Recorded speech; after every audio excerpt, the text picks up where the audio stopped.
You know that sound means you're back on the air with the Restaurant Brokers. This is Eric and Robin Gagnon, and it is the time on today's show where we pull it all together and talk about the reality of the business. We're going to give you the unbridled truth. We've been talking about training, and honestly, it's often the smallest line item and the last thing considered, especially the smaller the operation. And why is that?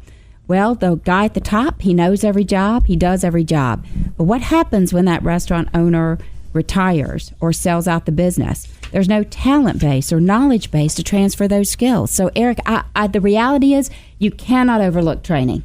Absolutely not. That's so true. The reality of starting and running a restaurant is that you got to be prepared. You got to train, educate your staff as well as yourself. Don't forget about yourself. And it can only benefit you and your business. There's no downside to it. One reason people are so attracted to franchises is they already have proven the process. They already have put all that training and processes into something to transfer to you. So they know there's a process, they systemize it, and it's a way of doing business that has been proven to be successful in the past. And, you know, we talk about this again and again, but staying current. I mean, I have so many restaurateurs that come to me. They don't have a Facebook account. They don't have a Twitter account. They don't upgrade or really pull in. And as I'm listening to the conversation today, I thought that one of the really great ideas somebody had was do a private Facebook account, a private Facebook group, and then put things out there and let people respond to it. But you're right, that owner has got to be engaged, and he's also got to pull up his or her skills and be on board with what's happening in the environment. You're right. And if you're an owner out there and you're listening to this, says, training and it costs money and this and that, the other, and people should know what they should be doing. You know, I'm hiring people from other restaurants. They already have experience and everything. Then, you know, Robin and I spend most of our days, you know, in many back of the house at restaurants. And then explain to me why, if you want to email me that, I'd love to know the answer to that. Why is every single restaurant has a sign on the walk-in cooler or freezer door, please close the door? Love that. Would you tell me why? Because if that's really common sense. You learned that as a little kid at your home to close the refrigerator after you take the milk out. So why do you have to have a sign on your door if people already have more common sense? So if you have to do that, realize training starts with simple things. Turn the lights on, turn the air conditioning off, things that you take for granted, but whether it's your cook, your manager, your servers, anybody on your team takes also for granted, they forget. So training is so important that you have to do it. And like we close a lot of restaurants. The franchise that we just talked about, they have books and manuals and online, webinars and different things. When we transfer an independent restaurant, Robin, we never see a training book. We were lucky to see a recipe book. Isn't that the truth? Yeah, and I tell you what, that is a big point of contention, because if somebody's buying a restaurant, they don't want that recipe just written in somebody's head. So if you're the restaurant owner who's stubbornly holding that recipe in your head and you refuse to share the secret sauce, if you insist that every single group that books that you handle the order yourself, you may think that you are protecting your business or your corporate secrets, but what you may be doing without realizing it is hampering your own growth, because there's only a finite amount of your capacity. So what happens when the 150 person group calls and you're not there? It goes to voicemail and they pick up the phone and call the next person because you're not available. So cross-training everybody, so it will hamper your business by exercising too much control. And it also makes it less valuable when you get ready to transfer it. Yeah, I was very surprised today because I really thought we were going to be more about, online training and books and things like that. And what I heard a lot from our guests today, all of our guests, is culture and way of doing things, which is so important. And that doesn't cost you anything. You as an owner, as a manager, has the ability and the power to do that and to attract the people with like minds. I have a client, right, for instance, they have a nightclub, which you would say, you don't need training and everything like that. Actually, they do.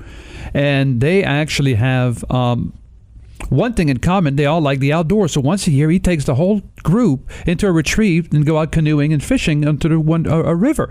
That's a great way to tie everybody in. I think it is, and I think that it's just, and folks touched on it today, it's not just that you train, but then that you reward and that you build that reward into some kind of methodology. But it's not a one-size-fits-all. The reality is, no matter how you handle training, you have to find what works for you. And if you don't have a systemized training approach, then maybe you want to think about getting one. And also I don't want to lose sight today because we have so many restaurants out there for sale. We do have some that have very, very good processes and systemic platforms in place to help train the next person. I'll give you an example. We're transferring a Cinnabon franchise. That's a great, easy to run franchise. And I have people approach me often that want something that qualifies for an E2 visa, which means that they can come in and do something simple. I almost always point those people to a franchise like this one that's on the market. It's for sale for about $199,000 and earns someone about $80,000 a year on the books. But the reason is that process is in place. The franchise will train them. They will be able to hit the ground running, no issues. And you know what really resonates with me with that one? I get to interact with the owner on almost a daily basis because it is a great opportunity. Is we talk about training, culture, philosophy. He never refers to his place as a restaurant. They call it a bakery. They are a bakery. He says, when I go to my bakery, this is what I do. This is what I do. The team on my bakery, the bakers, he calls even his staff bakers. He's not calling them, a register person or whatever you would call that person in other places. They call them bakers. And when people bake, they talk to customers. So there is a very, very interesting way, again, because it's a franchise, I already have that established. But as an independent, for those of you listening today as an independent, I urge you to start documenting, do certain things. You don't have to spend a lot of money, even if you just put it on a piece of paper on Word documents, and you start doing that and eventually do something more with it. Or if you ever sell your restaurant, because eventually you will retire or you'll move on, you'll do something. I guarantee you that the buyer will give you more money for your business if you have these kind of documents in place. Would you agree with that? I would. And I would say by contrast, we have a couple of other restaurants for sale. One is a specialty bakery. And this is a really great opportunity because this specialty bakery actually has a situation where they rent out space in their restaurant. And so they don't have any fixed costs for rent. It actually nets out to a zero cost line. That's great. But unless you just want to be a landlord, you have to consider that because they do specialty cheesecakes. And that is a very difficult thing for somebody to come in on the back end and learn to do. And the same thing, we have a Jamaican restaurant for sale. So, today's lesson is really train yourself and train your staff and build in processes so that we can, when it comes that time in your life that you want to transfer that opportunity, that you can in fact do that. Yeah, and so if you're starting today, I think you need to look at this, train yourself, go to so many seminars, so many education yourself. It cannot be only in the restaurant business. It can also be in leadership. Maybe it is something that you should do as far as your personal growth and training. And you need to learn how to motivate a team. Like you said, every single person that we have are going to be different to reach to. So you got to understand, how do you reach them out, and how do you actually motivate them? Like Kim talked about today about how, remember, Robin, how do you, maybe if you like plants, maybe, you give somebody some kind of gardening tools. Maybe if you're a movie buff, maybe 2 movie passes, So when you create something to motivate your staff, make sure you relate to them. And that is not at all something that costs you any money. It's you learning the people that you work with and how to motivate them and how to care about them. People want to be cared for today more than they used in the past. I think that is really great advice. And, if folks have questions, because that is one email that we get frequently, is how do you find out more? Go and visit our website. We're at WeSellRestaurants.com. Very simple to remember. WESELL restaurants with an S.com.